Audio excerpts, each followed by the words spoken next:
목사님께서 이제 인물 설교를 이제 시작한 뒤로 사역자들이 돌아가면서 말씀을 전하다 보니까 인물의 어떤 모습을 나눠야 할까 항상 고민이 있습니다. 사사기는 특별히 더 그랬습니다. 왜냐하면 이전에는 한 인물의 여러 면을 각각 다르게 다뤘다면 이제는 사사는 한 명씩 하기로 했기 때문에 그런 고민이 더했습니다. 그래서 사사기를 읽고 묵상하는 중에 이야기의 아주 초반부에 나오는 사사에 대해서 나눠야겠다는 생각이 들었습니다. 먼저 본문을 함께 보겠습니다. 사사기 3장 12절에서 15절까지 말씀인데요. 제가 한 절, 여러분들이 한 절 교독하도록 하겠습니다. 이스라엘 자손이 또 여호와의 목전에 악을 행하니라. 이스라엘 자손이 여호와의 목전에 악을 행함으로 여호와께서 모압 왕 에글론을 강성하게 하사 그들을 대적하게 하시매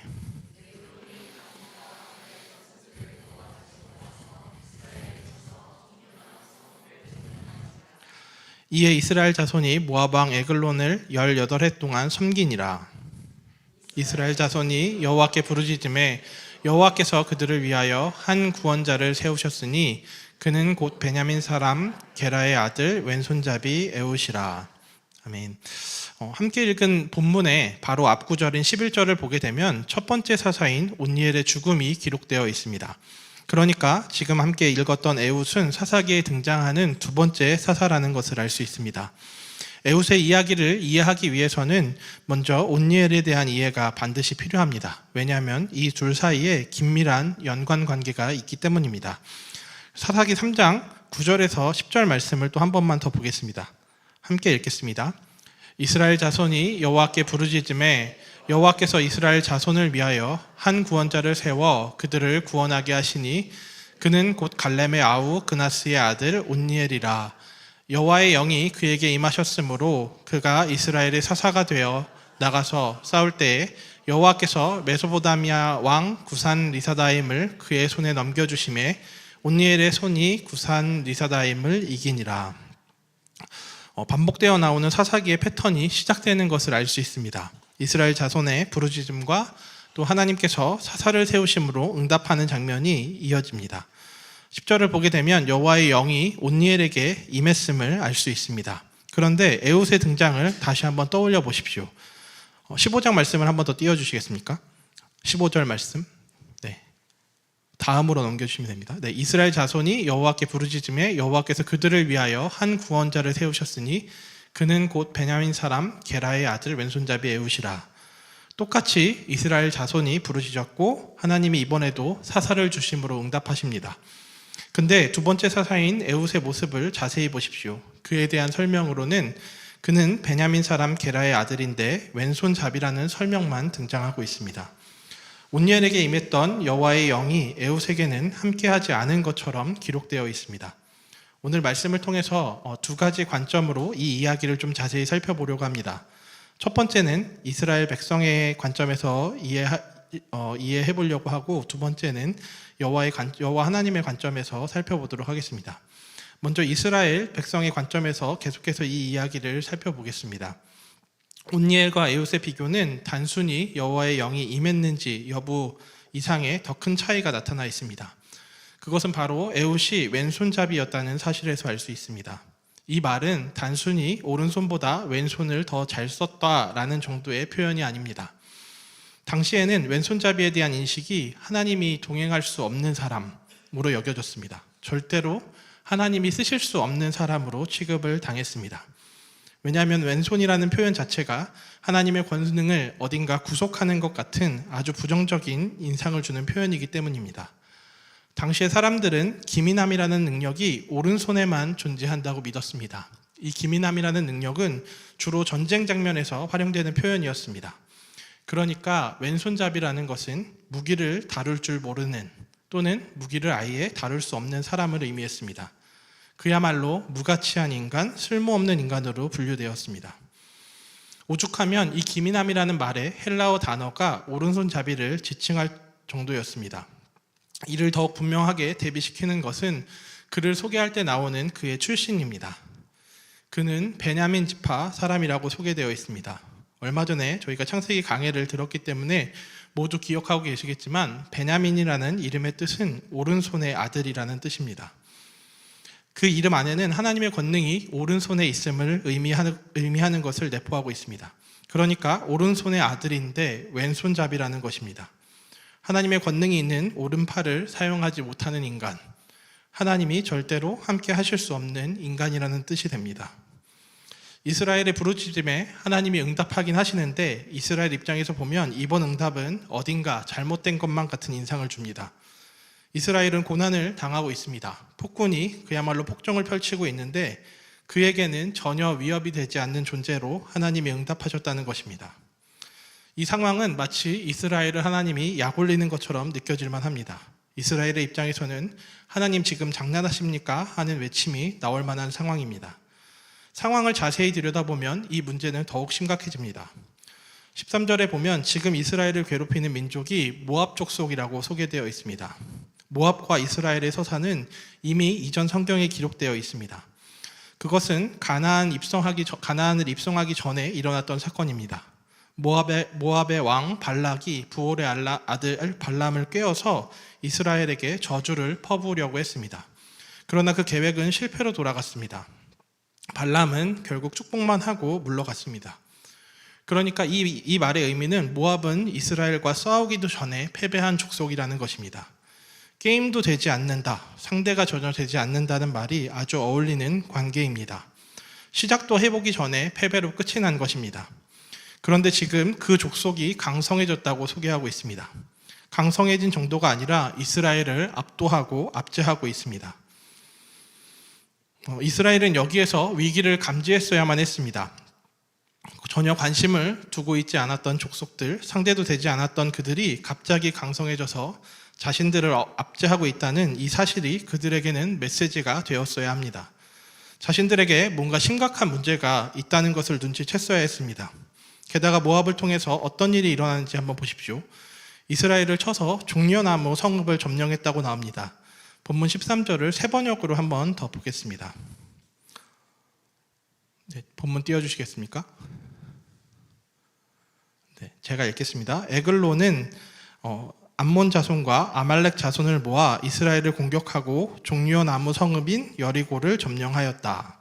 본문에 나타나는 종려나무 성읍이 곧 여리고를 의미했습니다. 전혀 고려하고 있지 않았던 모압의 강성해짐도 이상한데 그들을 통해서 점령당한 곳이 바로 여리고라는 것입니다. 이스라엘 백성에게 여리고가 어떤 의미였겠습니까? 가나안 정복전쟁을 시작한 장소였고 또 전쟁이 하나님께 속한 것을 분명히 확인할 수 있었던 장소였습니다. 이스라엘 백성의 입장에서 생각해 보자면 그곳은 가나안의 랜드마크나 다름없습니다.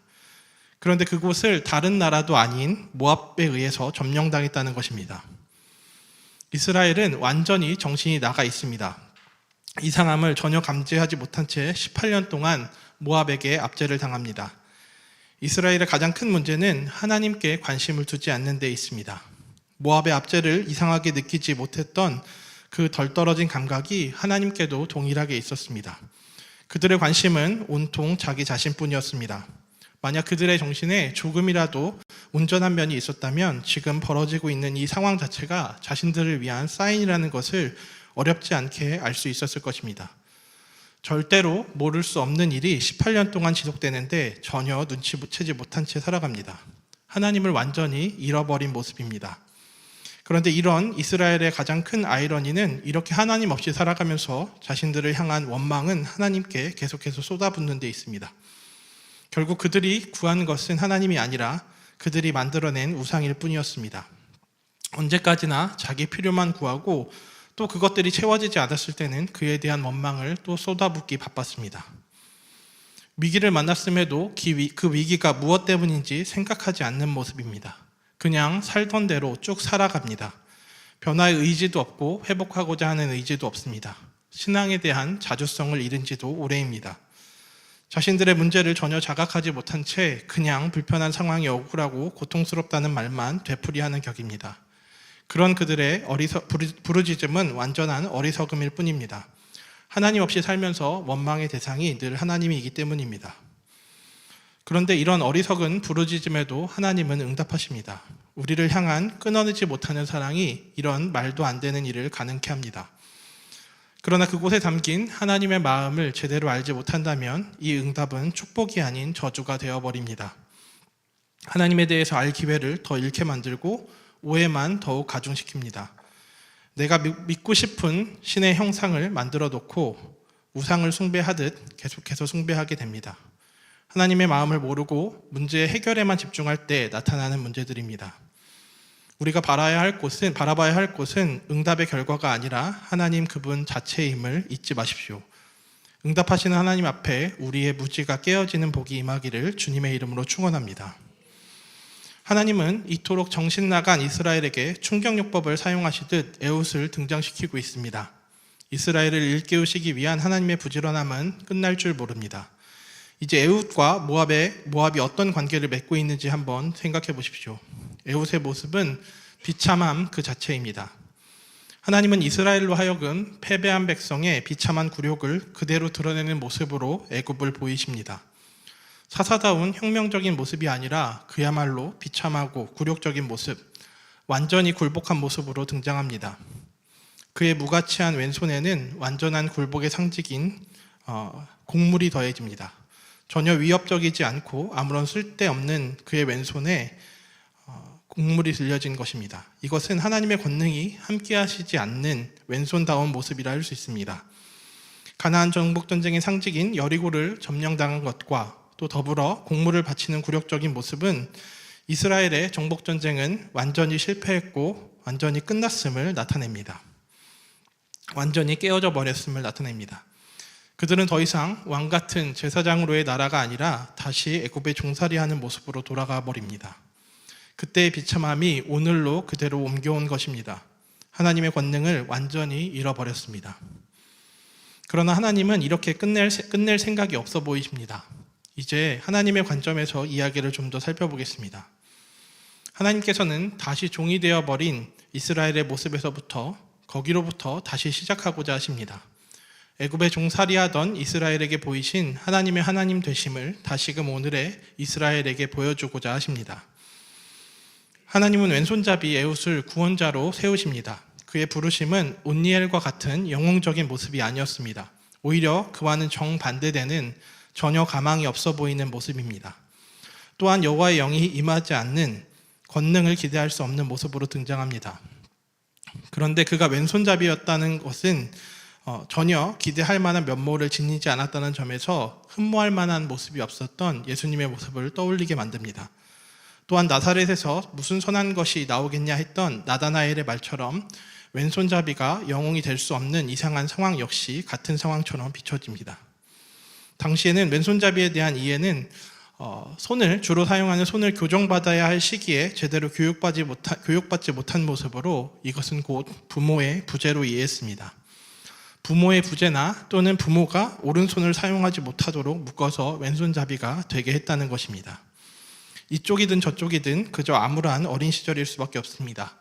그러니까 하나님은 철저히 깨진 자를 택하셨다고 볼 수 있습니다. 그렇게 누가 봐도 약점일 수밖에 없는 폭군에게는 전혀 위협을 가할 수 없을 것 같은 에훗의 왼손에 주님이 임하십니다. 하나님의 임재는 그의 불편한 왼손을 오히려 장점으로 작용하도록 인도하십니다. 그의 핸디캡이 이스라엘의 곡물을 모압 왕에게 바칠 수 있는 기회를 얻게 합니다. 전쟁에 투입될 가능성이 전혀 없는 사람이었기 때문에 그저 곡물을 나르는 운반책에 아주 적합한 인물로 인식되도록 합니다. 또한 그는 좌우에 날선 칼을 준비하여 오른쪽 허벅지 옷 속에 숨깁니다. 왼손잡이들이 잡기 편한 위치에 칼을 놓은 것입니다. 그런데 그에게는 기민함 따위는 없을 거라 확신했기 때문에 제대로 된 검열도 거치지 않고 무사히 통과하게 됩니다. 무기를 소지한 채로 모압 왕을 만나게 된 것입니다. 또한 그의 무능이 아무런 의심 없이 왕과의 독대도 가능하게 만듭니다. 왕과 1대1로 있어도 왕에게 그 어떤 해도 입힐 수 없을 거라는 생각이 그로 하여금 이것을 가능하게 만들었습니다. 심지어는 그가 왕을 암살한 후에 문을 잠그고 달아났을 때 모압의 신하들은 왕이 그저 용변을 보느라 문을 잠갔다고 생각했을 정도입니다.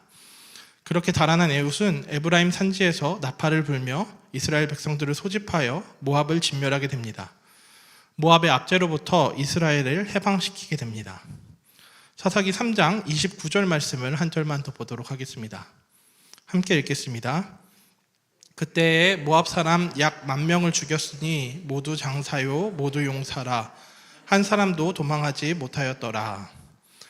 모압 사람 약 10,000명을 죽였는데 그들은 모두 장사고 용사였다고 나옵니다. 그중 어느 누구도 도망치지 못했습니다. 에훗의 이야기의 마지막 장면이 그가 가진 역사를 제대로 보여주고 있습니다. 이제야 그의 사사다운 면모, 혁명적이고 영웅적인 서사가 나타납니다. 이스라엘이 그의 외침을 따릅니다. 이제 사람들은 더 이상 그의 왼손을 보지 않습니다. 그가 왜 오른손의 아들인지를 알게 됩니다. 그의 주손이 오른손인지 왼손인지보다 중요한 하나님이 함께 하시느냐 그렇지 않느냐를 보게 된 것입니다. 이스라엘에는 수많은 오른손잡이들이 있었지만 그들은 무력할 뿐이었습니다. 그러나 에훗의 보잘것없어 보이는 왼손에 주님의 권능이 완전히 깃든 진정한 의미의 오른손이라는 것을 알 수 있게 됩니다. 왼손잡이인 그가 수많은 오른손잡이들을 이끄는 영웅이 된 것입니다. 그리고 답이 없어 보였던 모압을 진멸하게 됩니다. 말씀을 정리하며 이제 이스라엘의 이야기 또 하나님의 이야기를 지나 에훗의 이야기를 조금 묵상해 보려 합니다. 에훗에게 주어졌던 삶의 환경들은 굉장히 막막했습니다. 학자들의 연구대로 그는 어려서부터 부모님의 부재를 경험했거나 또는 부모가 아이의 오른손을 사용하지 못하도록 결박당했을 것입니다. 어느 쪽이든 굉장히 힘든 시간임은 분명합니다. 양육자의 부재로 인해 마땅히 받아야 할 교육을 받지 못했거나 또는 양육자가 선택에 의해 쓸모없는 인간이 되어버렸으니 이에 대한 꼬리표는 항상 그를 따라다녔습니다. 제대로 교육을 받지 못한 인간, 전혀 쓸모없는 인간, 밥만 축내고 다른 사람에게 폐만 끼치는 인간으로 취급을 받았습니다. 그러나 에훗은 그럼에도 불구하고 그 시간들을 묵묵히 견뎌냈습니다. 모두 다 포기하라고 할 때 그는 포기하지 않았습니다. 그 손으로는 아무것도 할 수 없다고 이야기할 때 그는 여전히 왼손을 부지런히 갈고 닦았습니다. 날이 선 칼을 자유자재로 다루기까지 수많은 노력이 필요했습니다. 반복된 연습이 점차 칼을 익숙하게 만들었습니다. 아마도 그 노력은 아무도 보지 않는 곳에서 홀로 했을 것입니다. 아무 소용없다는 말이 지겨웠을 것이고 전혀 도움이 안 되는 참견만이 가득했을 것이기 때문입니다. 그리고 그 훈련의 시간은 오롯이 그가 철저히 보호받지 못한 자리이기도 했습니다. 날마다 마주해야 하는 외로움이 그를 괴롭혔습니다. 그러나 오늘 말씀을 통해서 우리가 알 수 있는 것은 이러한 훈련보다 더 중요한 기다림이 있다는 것입니다. 그가 끝내 포기하지 않은 가장 중요한 것은 하나님의 일하심에 대한 기대입니다. 18년이라는 모압의 압제를 겪으며 그는 분명히 하나님이 일하실 것을 기대하고 기다렸습니다. 그에 대한 증거는 하나님이 그를 부르셨다는 것에서 알 수 있습니다. 이 기다림이 그의 왼손잡이로의 삶을 최선을 다하도록 도왔습니다. 이 기다림의 소망이 없었다면 아마 에훗은 그냥 쓸모없는 인간이라는 타이틀을 받아들이고 그냥 아무에게도 인정받지 않는 그 자리에 머물러 있었을 것입니다. 노력해봐야 아무 소용없다는 결론이 그가 내릴 수 있는 가장 합리적인 것이었을지도 모릅니다. 오른손을 제대로 사용하지 못하는 인간은 쓸모없다는 것을 스스로 인정해버리고 그저 빌어먹거나 남들에게 더 큰 피해만 안 주고 살면 되겠지 했을 것입니다. 만약에 에훗이 그런 삶을 살았다면 하나님의 부르심이 자기에게 임했을 때 누구보다 빨리 그 부르심을 거부했을 것입니다. 스스로를 부정하고 제한하기 바빴을 것입니다. 부를 만한 사람을 부르셔야죠. 주님, 전 베냐민 지파 사람인데 왼손잡이인걸요? 아무짝에 쓸모없는 이 왼손으로 제가 무엇을 할 수 있어요? 사람 잘못 찾아오셨어요. 오른손잡이 중에 제대로 된 칼잡이가 있는지 제가 수소문을 좀 해볼까요? 이런 마음이 앞섰을 것입니다. 그러니까 그가 사사가 됐다는 의미는 하나님이 일하실 것을 기대하고 기다렸기 때문에 가능했던 것입니다. 그래서 포기하지 않고 주어진 상황에서 최선을 다해 살았던 것입니다. 그는 자신의 약점과 한계를 우선하지 않았습니다. 그것으로 스스로를 제한하지도 않았습니다. 자신은 약하고 한계를 지닌 것이 분명한 사실이지만 이스라엘의 하나님은 전능하신 분임을 알았습니다. 이 확고한 믿음이 그를 그 자리에서 일으키게 만들었습니다. 종된 이스라엘이 이스라엘을 주인된 애굽으로부터 당당하게 해방시킨 분이 하나님이시다. 이스라엘의 능력으로 애굽을 쳐부순 것이 아니라 하나님의 권능이 그것을 가능하게 했다. 이 사실을 믿고 신뢰했습니다. 그래서 에훗은 자신의 형편이나 처지는 별로 중요하지 않았습니다. 자신이 가진 한계를 하나님은 뛰어넘는 분이라 확신했기 때문입니다. 하나님을 향한 소망이 그를 좌절과 낭망의 자리에서 소망의 자리로 이동하게 만들었습니다. 사랑하는 행신가족 여러분, 에훗의 이야기를 통해서 오늘 우리에게도 동일하게 말씀하십니다. 우리의 연약함과 한계, 또 그로 인한 실패와 좌절, 낭망의 자리, 거기에 머물러 있지 말고 하나님을 기대하라고 하십니다. 비록 왼손밖에 없지만 하나님의 권능을 기대하라는 것입니다. 절대로 권능이 임할 수 없는 형편이라 해도 괜찮습니다. 우리의 연약함과 한계가 하나님의 권능을 가릴 수 없기 때문입니다. 하나님의 소명 앞에 선 우리는 우리의 연약함과 한계를 묵상할 것이 아니라 하나님의 권능을 구해야 합니다. 그러니까 하나님의 소명 앞에 선 우리의 반응은 언제나 순종으로 드러나는 것입니다. 내 안의 한계와 약함보다 부르심에 순종하는 것이 우선입니다. 에훗의 삶을 기억하십시오. 또 그의 삶을 떠올려 보십시오. 그가 좌절과 낭망의 자리를 털고 일어나 행한 일들을 한번 생각해 보십시오. 그는 날마다 주님의 언약만을 바라며 살아갔을 것입니다. 그 언약이 그를 소생케 했습니다. 그 언약이 날마다 새 힘을 부어주었습니다. 언약이 자신의 상황을 뚫고 나아가게 했습니다. 언약이 그에게 형통을 가져다 주었습니다. 담임 목사님께서 말씀하셨듯이 저희 사역자들끼리 매일 아침 하나님의 말씀을 묵상하고 나누는 것으로 시작합니다. 다 같이 할 수 없을 때는 각자 해서 온라인으로 공유하고 나누고 있습니다. 이번 주 월요일에 묵상 본문이 시편 19편이었는데 아내가 월요일날 저에게 말을 걸었습니다. 오늘 묵상 말씀에 여호와의 법도가 꿀과 송이꿀보다 덜 달다고 하는데 정말 말씀이 달아? 하고 물었습니다. 아이를 키우며 자신의 밑바닥을 날마다 직면하는 아내는 말씀이 그저 괴롭기만 하다는 것이었습니다. 그래서 저는 정말 달게 느끼고 있는지를 물었습니다. 그래서 저는 아내에게 이렇게 답을 했습니다. 제 인생을 되돌아보며 어느 때가 가장 좋은 날을 생각해 보면 절대로 빠지지 않고 또 제일 먼저 떠오르는 기억이 한 가지 있습니다. 대학을 졸업하고 학자금 대출부터 갚자는 생각으로 1년을 미친 듯이 일했습니다. 1년을 일하고 나서 재계약하는 시점이 되었는데 대우가 너무 좋지 않아서 계약을 종료했습니다. 계약 종료로 인해서 저는 실업급여를 탈 기회를 얻었습니다. 그 시기가 저한테는 제일 좋은 기억으로 자리해 있습니다. 일을 안 하고 돈을 받을 수 있어서 그랬을 수도 있습니다. 농담이고요. 이 기간 동안 제가 뭘 해야 할까, 그리고 어떻게 시간을 보내야 잘 보냈다 할 수 있을까 생각을 하다가 성경을 집어들기로 했습니다. 그리고 그 기간 동안 거의 성경만 읽으며 보냈습니다. 한 달에 성경을 1독씩 그렇게 3개월을 보냈습니다. 그때가 정말 좋았습니다. 한 달에 성경을 한 번씩 보려면 속독 말고 정독으로 무슨 내용인지 읽어 나가려면 거의 하루 종일 성경을 봐야 했습니다. 밥 먹는 시간, 잠자는 시간, 잠깐 쉬는 시간 빼고는 그냥 성경만 붙들고 있었습니다. 깊이 있는 묵상을 하지는 못했지만 압도적인 양으로 그날 제가 들어야 하는 말씀들, 또 전에는 이해할 수 없었는데 이해가 됐던 말씀들, 이런 것들이 없을 수가 없었습니다. 그렇게 성경을 읽고 메모하고 했던 시간들이 잘 잊혀지지 않습니다. 아직도 꿈만 같이 느껴집니다. 그래서 이런 걸 보면 하나님의 말씀이 송이꿀보다 더 달다는 것이 맞는 것 같다고 아내에게 말했습니다. 그리고 이 달다라는 의미는 꼭 우리에게 기쁨이 되고 즐거움이 되는 것만을 의미하는 것은 아닌 것 같다고 덧붙였습니다. 당장은 이해할 수 없고 또 때로는 지금 당신이 느끼는 것처럼 괴롭고 아프게 다가올 수 있지만 결국엔 그게 우리에게 굉장히 좋은 양분이 될 거라고 위로해 줬습니다. 고통과 괴로움이 종착역이 아니고 반드시 기쁨과 즐거움, 또 송이꿀보다 더 달콤함을 느낄 과정일 뿐이라고, 결국 고통 중에 흐려진 눈이 어느 순간 번쩍 뜨여서 함몰된 문제에 넘어 하나님을 또렷하게 볼 수 있게 되는 그런 날이 올 거라고 이야기했습니다. 저는 에웃이 하나님을 기다린 시간들이 매일 같은 설레임과 즐거움과 기쁨만이 가득했을 거라고 생각하지 않습니다.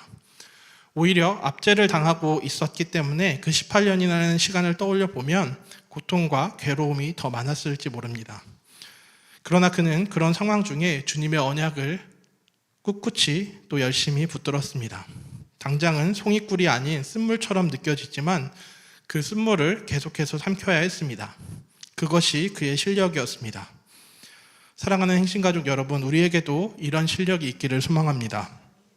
하나님의 말씀을 사모함으로 기다림의 실력이 점차 더 늘어나기를 주님의 이름으로 축원합니다. 잘 되지 않을지 모르지만 계속해서 정진에 나아가십시오. 날마다 성경을 상고하십시오. 말씀을 읽고 또 읽으십시오. 묵상하는 일을 게을리하지 마십시오. 쉬지 말고 기도하십시오. 우리의 문제를 아뢰는 기도에서 끝나는 것이 아니라 주님과 깊은 사귐의 기도까지 나아가십시오. 그것이 결국 우리의 한계를 넘어 일하시는 주님을 만나게 할 것입니다. 반드시 송이꿀보다 더 달다고 고백할 날로 인도하실 것입니다. 그 시간들을 통해서 우리의 불편한 왼손에 하나님의 권능이 임하실 것입니다. 함께 기도하겠습니다. 하나님, 에웃이 지나온 삶의 흔적들을 함께 봅니다. 압제를 당하고 고통을 받으며 전혀 이해할 수 없는 일들이 자신의 삶에 펼쳐졌지만 그럼에도 불구하고 그는 하나님의 언약을 기다리고 또 기대했습니다. 끝이 나지 않을 것 같은 고통이 계속되었지만 그럼에도 불구하고 그 쓰디쓴 물을 삼키며 버텼습니다. 그리고 마침내 그의 온전한 삶, 그가 충실히 살아낸 삶을 통하여서 하나님의 부르심을 입었습니다. 그리고 하나님께서 자신의 한계를 뛰어넘는 하나님의 권능을 그에게 부어주셨습니다. 하나님, 이와 같이 우리도 주님 손에 붙들리는 자들 되게 도와주시옵소서.